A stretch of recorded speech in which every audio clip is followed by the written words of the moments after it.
Daily live class होती है, तो उसमें हम पढ़ रहे थे और पढ़ते पढ़ते ऐसे बातें करने लगे। तो बात करने लगे तो ऐसे ही बस जैसे अपने बात करें ऐसे ही बात कर रहे थे। कोई कहता है कि सरिता ज्यादा हो जाता है, कोई कहता है कि नहीं सरिता ठीक है। तो उसमें हमारे साथ एक मैडम है सूरतगढ़ से, वो भी तैयारी करती है। उन्हें कैंसर है। कैंसर वाले की हालात कितनी खराब हो जाती है पता है क्या आपको? नहीं तो उठा जाता, नहीं बैठा जाता, सारा सिस्टम अस्त व्यस्त हो जाता है। कैंसर के दौरान उन्होंने भूगोल के अंदर पीएचडी की है और साथ में फर्स्ट ग्रेड की तैयारी कर रही है वो कहती है कि मेरे को नौकरी लगना है। देख लो अपनी तो सही सलामत है। जो लोग ऐसे हैं भी जिनसे कुछ होता नहीं वो भी तैयारी कर रहे हैं। अपने तो सब कुछ है, बिल्कुल स्वस्थ है हम, कोई समस्या है ही नहीं हमारे। तो हम उनसे तो ज्यादा मजबूत है, लेकिन हमारे अंदर के आत्मविश्वास नहीं है। हम ऐसे कर देते हैं कि इतना नहीं होगा, ये नहीं होगा, वो नहीं होगा। ऐसा नहीं करना है। कल मैं खुद मोटिवेट हो गया उनसे, रात 2 घंटे और ज्यादा पढ़ा था कि वो कर सकते हैं तो हम क्यों नहीं कर सकते भाई। हम तो सही सलामत है, आराम से कर सकते हैं। अपने पढ़ सकते हैं, अपने पास टाइम है। अभी अपने पास टाइम है, बाद में टाइम निकल जाएगा, फिर कुछ नहीं बनेगा। फिर सोच ही सकेंगे कि काश उस समय पढ़ लेते, रीजनिंग की ये प्रश्नावली कर लेते, भूगोल का ये टॉपिक पढ़ लेते, तो 2 नंबर कम रहे थे, 3 नंबर कम रहे थे, तो और ज्यादा सही हो जाते। बाद में पछतावा है, पछतावा के अलावा और कुछ नहीं है। इसलिए बोल रहा हूँ कि सारा ही पढ़ना है, जितना करवा दिया उतना बस याद कर ले। ज्यादा तो कोई और तो किताब तो लगवा ही नहीं रखी, इसीलिए मैंने एक बार किताब लगवाई नहीं आपको कि हम पढ़ रहे हैं उतना खूब है, पेपर आ जाएगा इसमें से। अगर किसी को लग रहा है नहीं आएगा तो जो पहले यहाँ से कुछ लगे हुए बच्चे हैं जिनका सिलेक्शन हुआ है उनसे पूछ लेना पेपर आता है कि नहीं आता, जो अपने पढ़ रहे हैं उसमें से। चलो अपने कल कहाँ तक पढ़ा था? हाँ, रेल मार्ग हमने पढ़ लिए थे दोनों। आज अपने बात करते हैं संयुक्त राज्य अमेरिका की। तो वो तो सारी बात हमने किसके बारे में की थी? कनाडा के बारे में की थी। कोई जो पर्वतमाला है, कोई झीलें हैं। झीलें नहीं पढ़ी थी ना कनाडा की हमने। कनाडा की झीलें पढ़ते हैं आज। पहले सबसे पहले तो झील ही देखते हैं हम कनाडा की। एटलस में कनाडा वाला जो मैप है वो निकाल लो। ये वाला जो मैप है ना, ये वाला मैप निकाल लो सभी।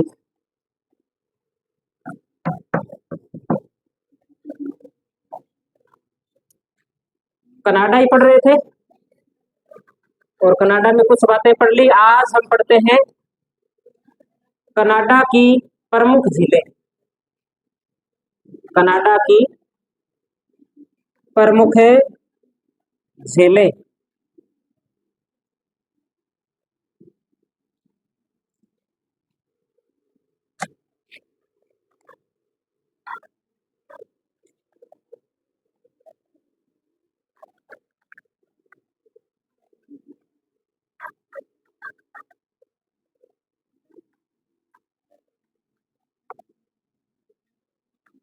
कनाडा की प्रमुख झीलें, बड़ी बड़ी जो झीलें हैं, 4-5 झीलें, उनकी अपने बात कर लेते हैं। और जो हम झील पढ़ेंगे वो प्रमुख रूप से मीठे पानी की झील है कनाडा की।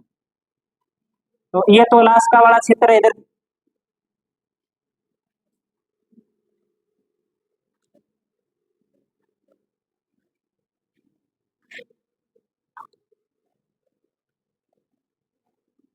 ये इस प्रकार से हमें जो क्षेत्र बना रहे हैं, हम इस प्रकार से बना रहे हैं कि ये सिर्फ इसमें कनाडा को ही हम दिखा रहे हैं। ये इधर वाला कनाडा है, हमने इस प्रकार से बना दिया। इसमें हमें झील देखें तो इसमें आप सबसे पहले सबसे ऊपर हमें एक झील मिलेगी, ग्रेट बेयर झील। सबसे ऊपर कौन सी झील है? ग्रेट बेयर झील। मिल गई सभी को ना? ग्रेट बेयर झील। दूसरी झील की हम बात करते हैं। इसके बाद में एक बड़ी झील है, ग्रेट स्लेव झील। ग्रेट स्लेव झील इसके दक्षिण में। ग्रेट स्लेव झील, ग्रेट स्लेव झील।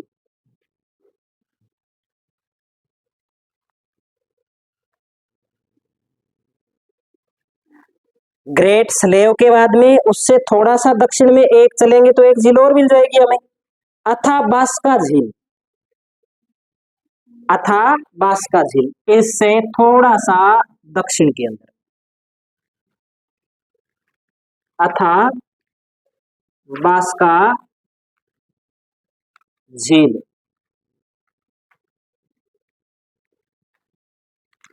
अथाबास्का झील। और 5 नंबर पे हम पढ़ लेते हैं इसमें, 4 नंबर है क्या, हाँ 4 नंबर में हम इसमें देखते हैं इस अथाबास्का झील से थोड़ा सा नीचे और थोड़ा सा पूर्व के अंदर रेंडियर झील। कौन सी झील है, रेंडियर झील। मिल गई सभी को, लगभग यहां पर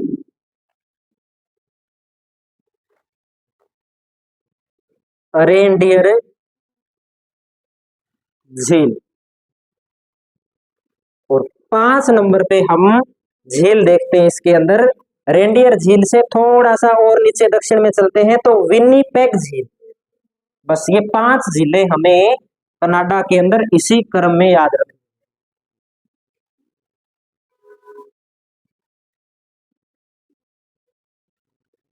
विन्नीपेग झील, विन्नीपेग झील।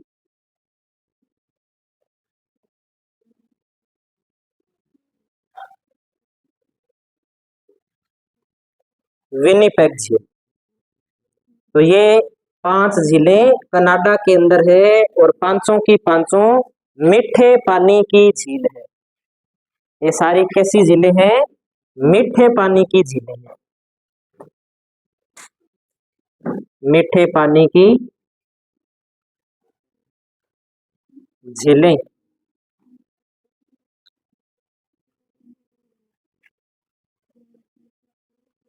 कर लिया नोट सभी ने।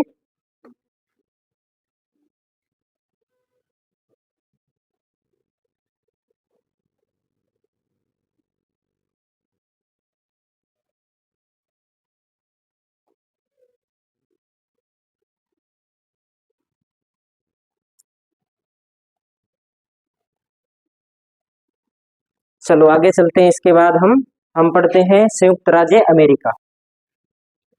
साफ कर देंगे इसको, संयुक्त राज्य अमेरिका।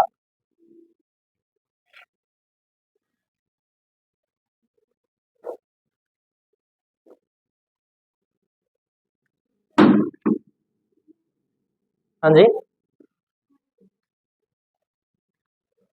इसमें और कौन सी झील मिल रही है आपको, सर्वोच्च चोटी क्या, सर्वोच्च चोटी अपने जब पर्वत पड़ेंगे ना पूरे इस महाद्वीप के, तब अपने देख लेंगे।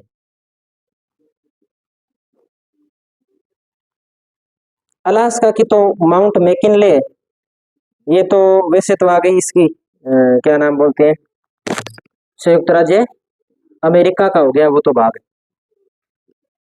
देख लेंगे अपने आगे इसके अंदर जब ये सारे पर्वत पड़ेंगे ना, तो शायद इसमें है ये लोगोन, लोगोन नाम से है ना, देख लो इसके अंदर लिखी हुई है अलास्का श्रेणी से थोड़ा सा नीचे ये चोटी है, जहां तक मुझे याद आ रही।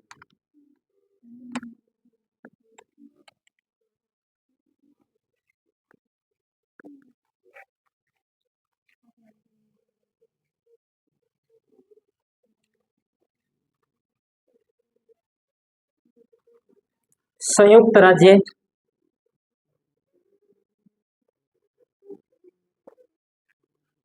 अमेरिका।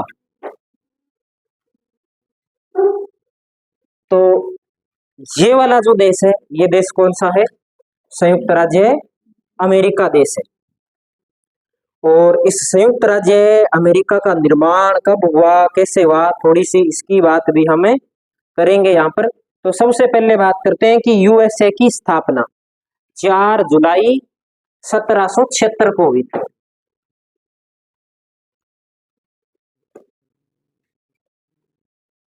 4 जुलाई 1776 को इसकी स्थापना हुई थी। और इस देश की स्थापना करने वाला जो व्यक्ति था उसका नाम था जॉर्ज वाशिंगटन। और जॉर्ज वाशिंगटन के नाम पर भी हम आज एक देखते हैं, सिटी देखते हैं, वाशिंगटन डीसी। कहाँ है? यूएसए के अंदर। उसी के नाम पर ये नाम रखा गया है। तो संस्थापक कौन था? George Washington. यही होनी चाहिए, वाशिंगटन ही है जहां तक मुझे याद आ रही है। देखें क्या कौन सी है? ये लिखी पड़ी है ना, वाशिंगटन डीसी। स्टार कहाँ लगा हुआ है? लगा हुआ है ना, बस तो यही है।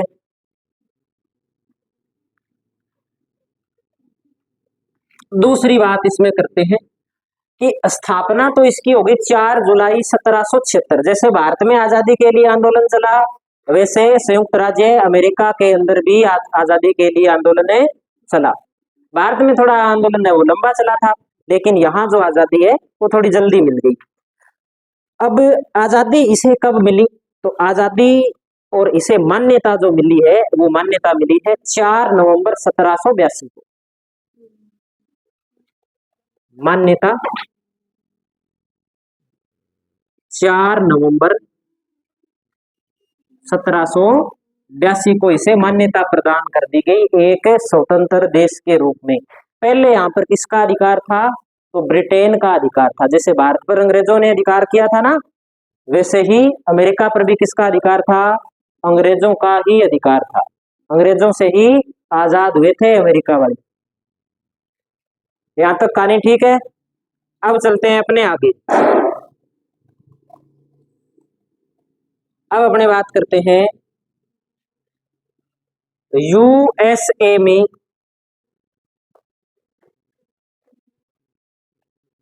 राज्यों की संख्या। तो कितने राज्य हैं? 50। 48 राज्य तो एक साथ है। यहां पर एक राज्य ये है, ठीक है, और एक राज्य है इसका हवाई द्वीप। एक राज्य है इसका हवाई द्वीप, जो कहां पर है? तो हवाई द्वीप रह गया ये रहा, ये हवाई द्वीप, ठीक है। तो 48, 49 और एक है 50। तो ये जो है ये तो मुख्य भूमि पर है और ये एक अलग है। और इसी प्रकार से इस देश का जो झंडा है उसके अंदर 50 स्टार है, 50 तारे, जो किसका प्रतीक है? संयुक्त राज्य अमेरिका के 50 राज्यों का प्रतीक है। देख लेना झंडा, नेट पर जाकर के आपको मिल जाएगा। चलो अब अपने आगे बात करते हैं।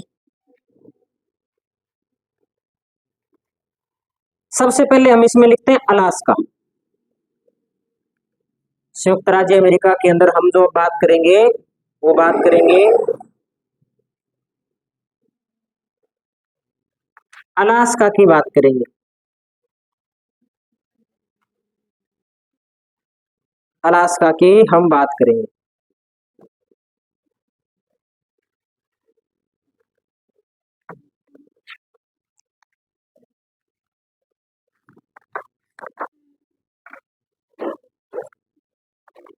अलास्का में अपने एक तो है अलास्का के अंदर ज्वालामुखी। उस ज्वालामुखी का हम नाम याद रखेंगे। उस ज्वालामुखी का नाम है कटमई ज्वालामुखी। शायद इसमें दिखा नहीं रखा,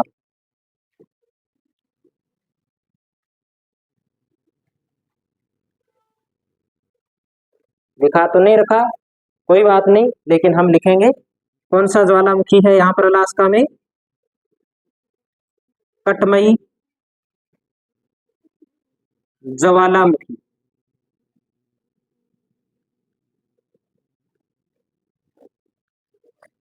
कटमई ज्वालामुखी। दूसरी बात हम इसमें पढ़ेंगे, यहाँ पर 10,000 धुआरों की घाटी, 10,000 धुआरों की घाटी।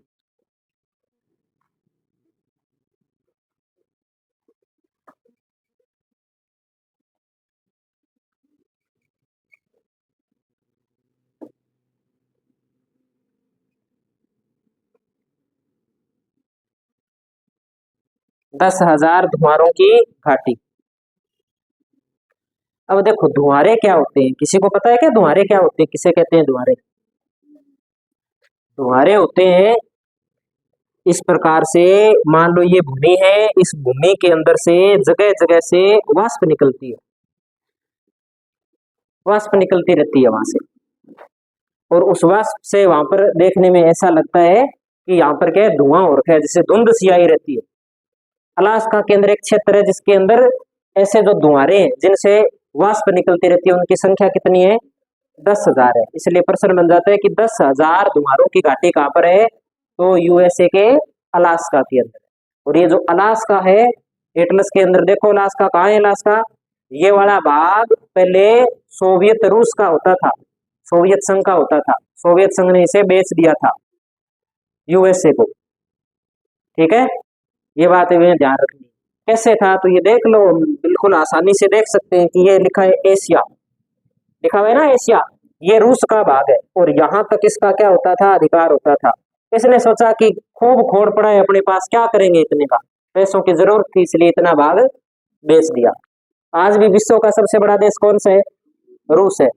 और उस समय तो ये जो एशिया महाद्वीप है ना, एशिया महाद्वीप के अंदर ये छोटे छोटे देश बने हुए, कजाकिस्तान, किर्गिस्तान, ये सारे इसी के भाग है, यूक्रेन वगैरह वगैरह, ये छोटे छोटे जो देश बने, ये सारे के सारे सोवियत संघ का ही भाग होते थे कोई टाइम के अंदर। आधा भाग टूट गया तो भी विश्व का सबसे बड़ा देश रूस ही है। तो ये इतना भाग इसके लिए कोई उस टाइम में इतना ज्यादा महत्व रखता नहीं था। अब तो सोचता होगा कि ये भाग गलत बेच दिया, रखना था, मेरे हिसाब से नहीं बेचना था, रखना था, अब काम आता ही है। क्योंकि रूस की लड़ाई किसके साथ चलती है? अमेरिका के साथ। हम पढ़ के आए हैं शीत युद्ध, पढ़ा है क्या कोई शीत युद्ध नाम से कोई चीज? क्या था शीत युद्ध में? दो महाशक्तियां जो आपस में अपनी विचारधारा की लड़ाई को लेकर के लड़ती है, जिसमें एक शक्ति कौन, महाशक्ति कौन थी? अमेरिका, और दूसरी महाशक्ति कौन थी? रूस। अमेरिका ने परमाणु बम बनाया, रूस को बताया नहीं, इसलिए रूस नाराज हो गया, गुट दो बन गए। और एक अलग होने का कारण ये भी था कि मना करने के बाद में जापान के ऊपर परमाणु बम गिरा दिया। उसके बाद में ये जो युद्ध है शीत युद्ध, जो विचारों का युद्ध था, वास्तव में कोई तोपों से लड़ाई नहीं हुई थी, विचारों की लड़ाई थी, जिसे शीत युद्ध के नाम से अपने जानते हैं। चलो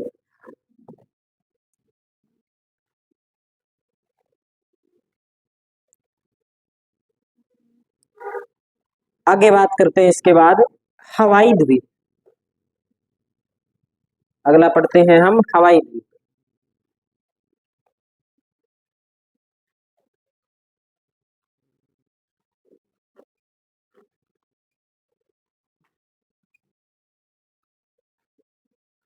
हवाई द्वीप, हवाई द्वीप में हम लिखेंगे यूएसए का मुख्य भूमि से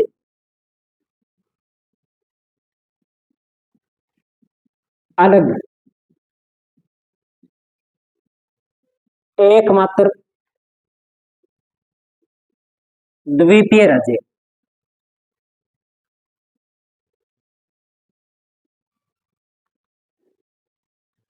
एकमात्र द्वीपीय राज्य।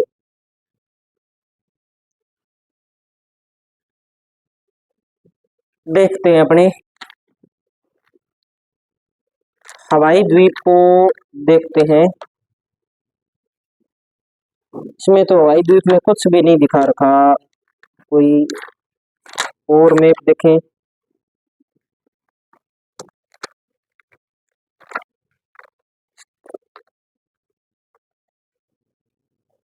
हवाई द्वीप समूह है, हवाई द्वीप समूह का कोई अलग से मैप नहीं है क्या? देखना,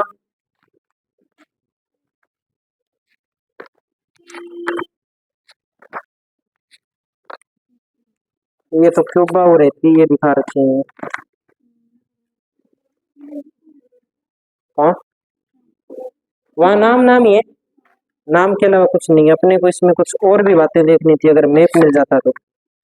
चलो मैं ना मैप भेजूंगा इसका ग्रुप के अंदर, अपने इसमें कुछ बात लिख लेते हैं।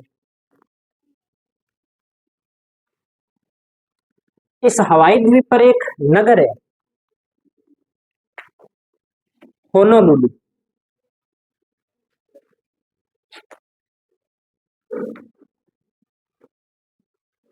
विश्व का सबसे खूबसूरत नगर माना जाता है। एक तो ये बात इसमें याद रखेंगे हम हवाई द्वीप के बारे में। दूसरी बात हम यहाँ पर याद रखेंगे कि इसे प्रशांत महासागर का चौराहा कहा जाता है। हवाई द्वीप को क्या कहा जाता है? प्रशांत महासागर का चौराहा। अब हम देखते हैं कि इसे प्रशांत महासागर का चौराहा क्यों कहा जाता है। तो इसकी स्थिति हमने अभी देखी थी कि प्रशांत महासागर के अंदर स्थित है ये, और प्रशांत महासागर में ये यहाँ पर स्थित है। और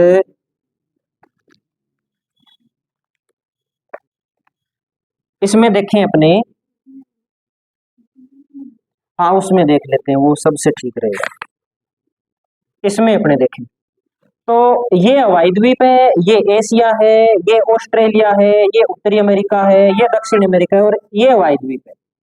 अगर अगर कोई ऑस्ट्रेलिया से उत्तरी अमेरिका जाता है तो भी वो घूमता हुआ इस प्रकार से जाएगा कि वो हवाई द्वीप रुकेगा, यहाँ से जो पानी वाला जहाज है उसमें कोई तेल पानी भरवाएगा, उसके बाद में जाएगा।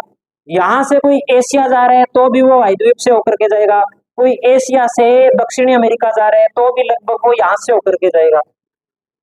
तो ये बीच में पड़ता है, बीच में पड़ता है, तो ये क्या एक प्रकार से चौराहे के रूप में काम आता है, इसलिए इसे प्रशांत महासागर का चौराहा कहा जाता है। ये बात हमें इसमें ध्यान रखनी।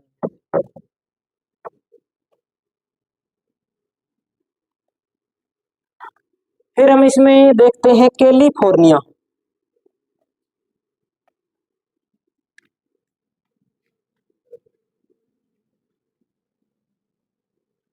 देखो कैलिफोर्निया आपको दो मिलेंगे।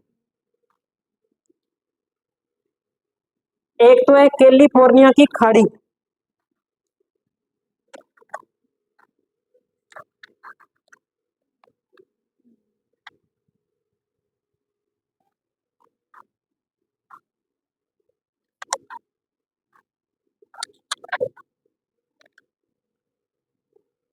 ये देखो एक तो ये लिखा कैलिफोर्निया और एक ये लिखा हुआ कैलिफोर्निया, दो कैलिफोर्निया है ना। अब ये जो ऊपर वाला कैलिफोर्निया है ये तो है संयुक्त राज्य अमेरिका के अंदर, और ये वाला जो भाग है जहां लिखा है निचला कैलिफोर्निया, ये यहाँ पर एक देश है मेक्सिको। कौन सा देश है? मेक्सिको। इस मेक्सिको देश का पार्ट है। और मैंने जब आपको अफ्रीका महाद्वीप पढ़ाया था तब मैंने आपको एक बात बताई थी कि जो एक जलवायु है जो भूमध्य सागर के आसपास पाई जाती है, और उस जलवायु का नाम क्या है? भूमध्य सागरीय जलवायु। और फिर मैंने उसमें एक बात और लिखाई थी कि यह जलवायु 30 से 40 डिग्री अक्षांशों के बीच में महाद्वीपों के पश्चिमी भाग में पाई जाती है। यहाँ खट्टे फलों का प्रमुख रूप से उत्पादन किया जाता है। गर्मी में बरसात होती नहीं है, बरसात कब होती है? सर्दियों में होती है। तो ये वाला जो भाग है, इस वाले भाग के अंदर, इस वाले भाग के अंदर यहाँ पर कौन सी जलवायु पाई जाती है? भूमध्य सागरीय जलवायु पाई जाती है। तो एक बात लिखेंगे यहाँ, भूमध्य सागरीय जलवायु का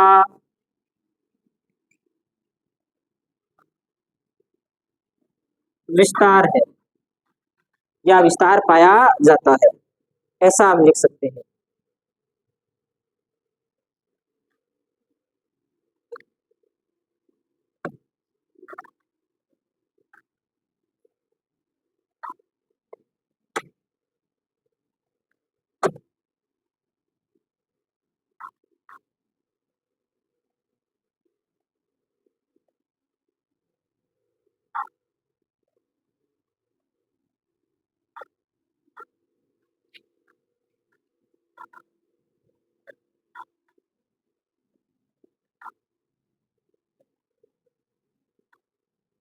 आगे चले तो आगे हम इसमें पढ़ते हैं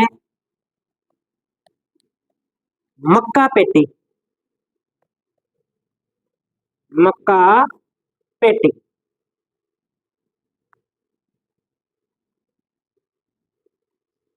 हेडिंग लगाएंगे हम मक्का पेटी।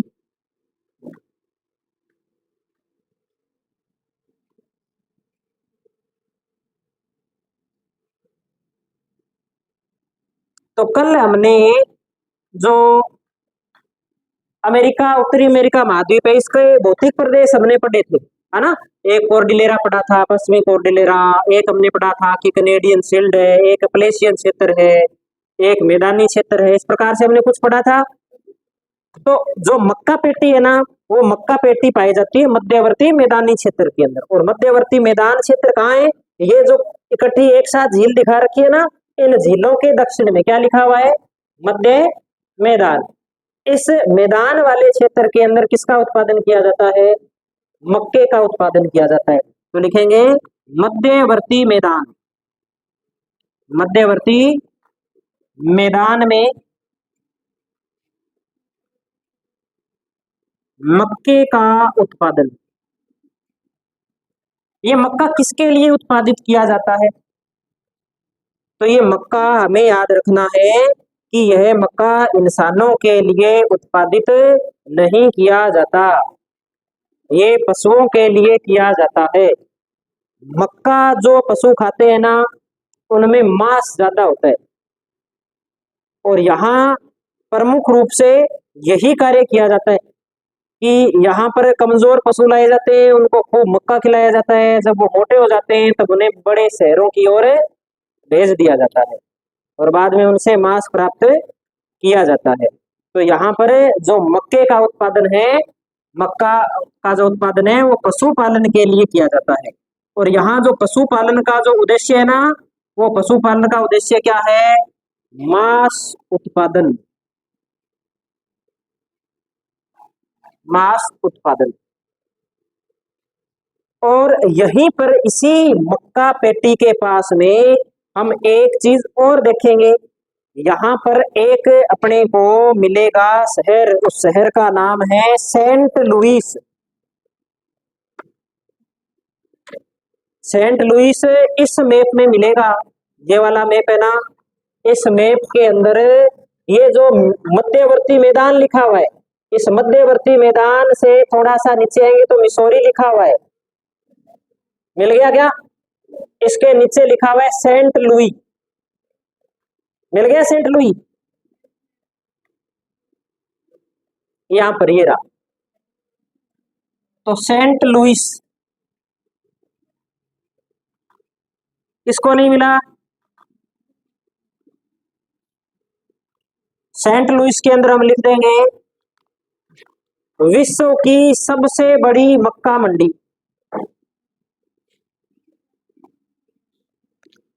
विश्व की सबसे बड़ी मक्का मंडी। विश्व की सबसे बड़ी मक्का मंडी।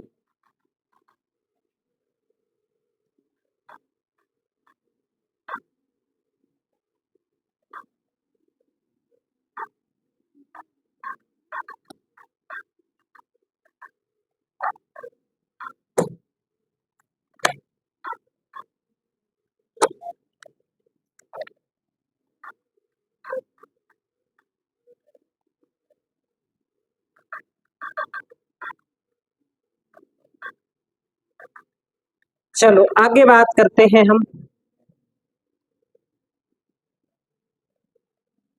इस मैप में देखते हैं, ये है मध्य का मैदान, ये है वृहत मैदान, और इस वृहत मैदान के अंदर आपको एक नाम लिखा हुआ मिलेगा, प्रेरीज। मिल गया सभी को प्रेरीज। अगला नाम हम पढ़ेंगे यहाँ पर प्रेरीज, या प्रेरी मैदान बोलते हैं इन्हें। प्रेरी मैदान की क्या विशेष बात है? तो प्रेरी शीतोष्ण कटिबंधीय घास के मैदान है। शीतोष्ण कटिबंधीय घास के मैदानों को अमेरिका में प्रेरीज के नाम से जानते हैं, या प्रेरी बोलते हैं।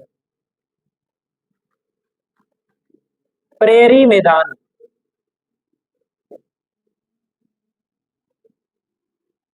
उत्तरी अमेरिका में, उत्तरी अमेरिका में शीतोष्ण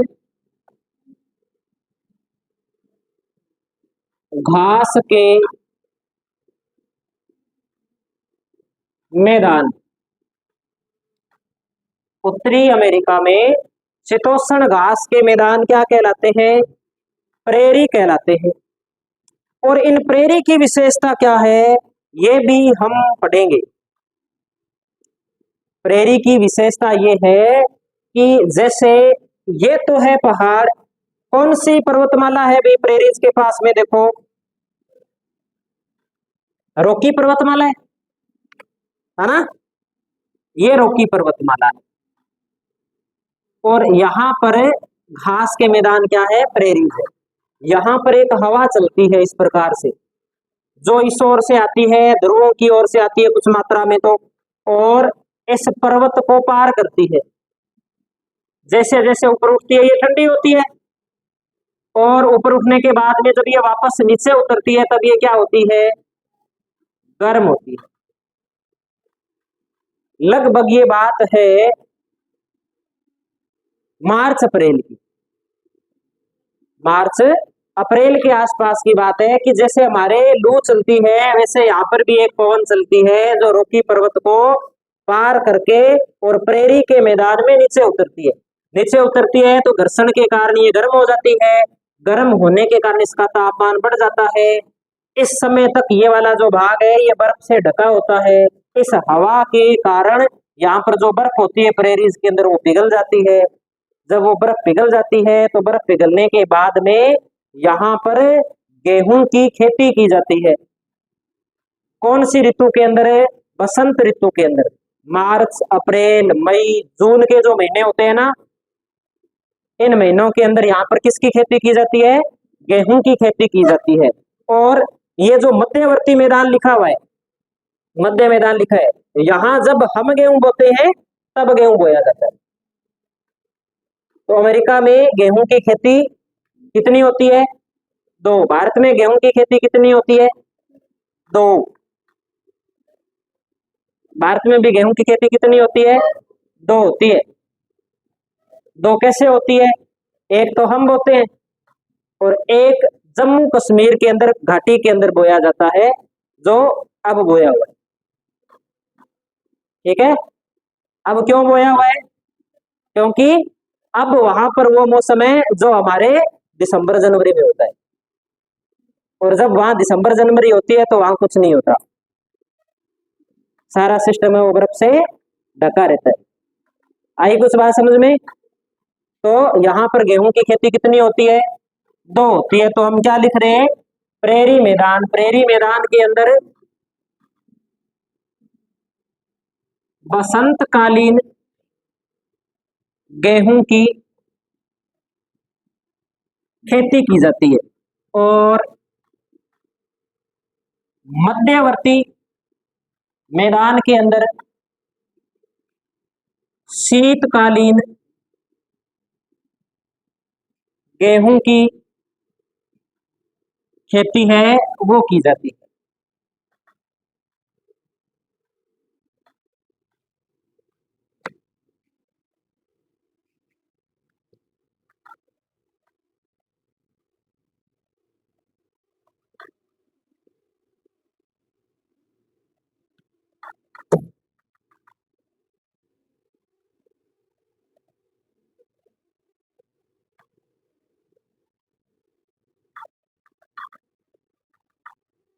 कर लिया नोट सभी ने? चलो अगला हम लिखते हैं, इसके बाद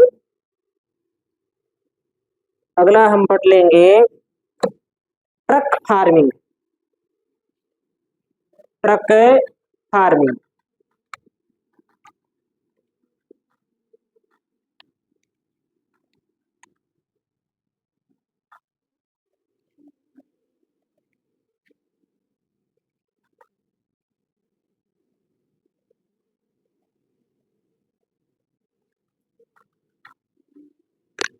ट्रक फार्मिंग की अपने बात करते हैं।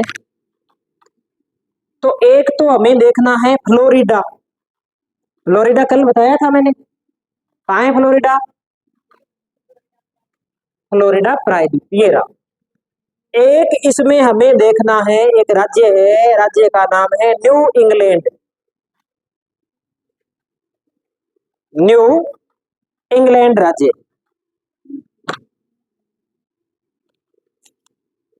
देखो भाई, न्यू इंग्लैंड राज्य देखो आप, उत्तर की ओर अपने देखें तो देख लेते हैं इसमें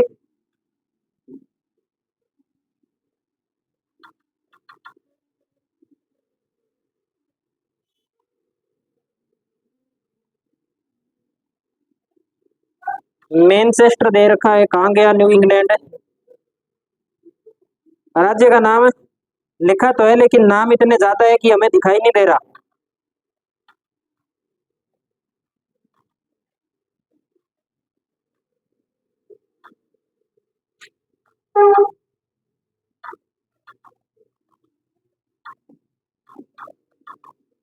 नहीं मिला क्या? एक मिनट, कोई मोबाइल देना मेरे को, मैं अभी बताता हूँ। पॉलिटिकल मैप जिसके अंदर सिर्फ राज्य लिखे होंगे ना, उसमें इसमें दिख जाएगा। इसमें क्या है, साथ में अपने सिटी के नाम दे रखे, तो हो सकता है कुछ छोटा दे रखा हो, दिखाई ना दे।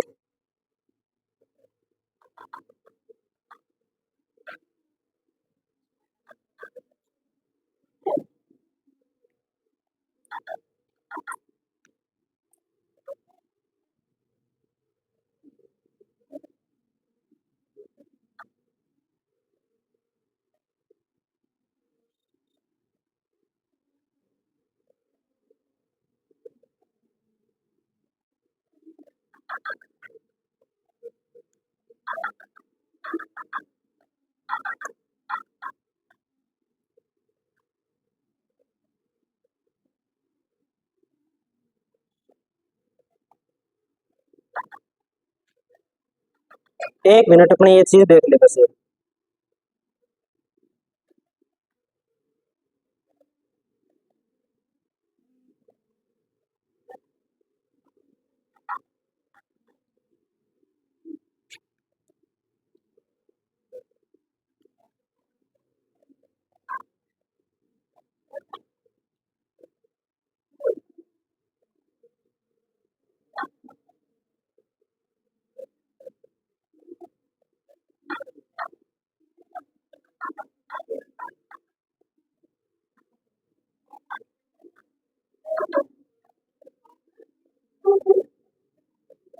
न्यू इंग्लैंड है अपने इसमें,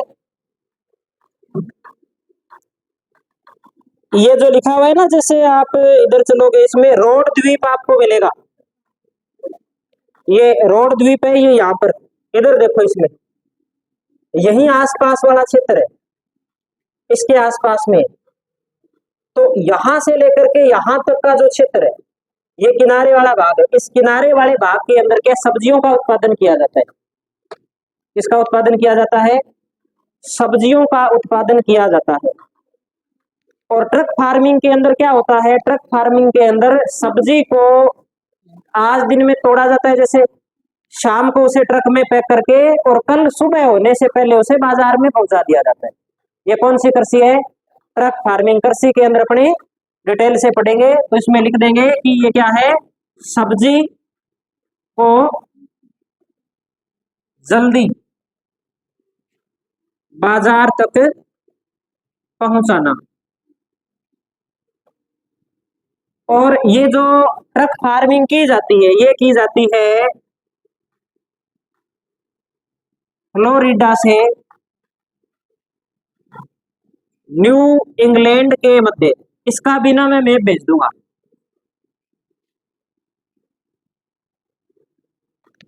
न्यू इंग्लैंड के मध्य। आज अपने यहीं तक करते हैं, बाकी की जो बात है वो अगली क्लास में अपने करेंगे।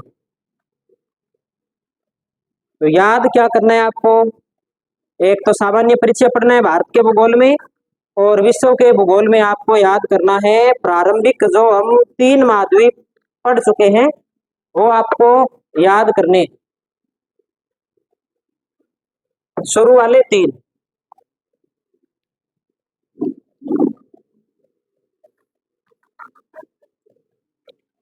अब आपको छुट्टी है।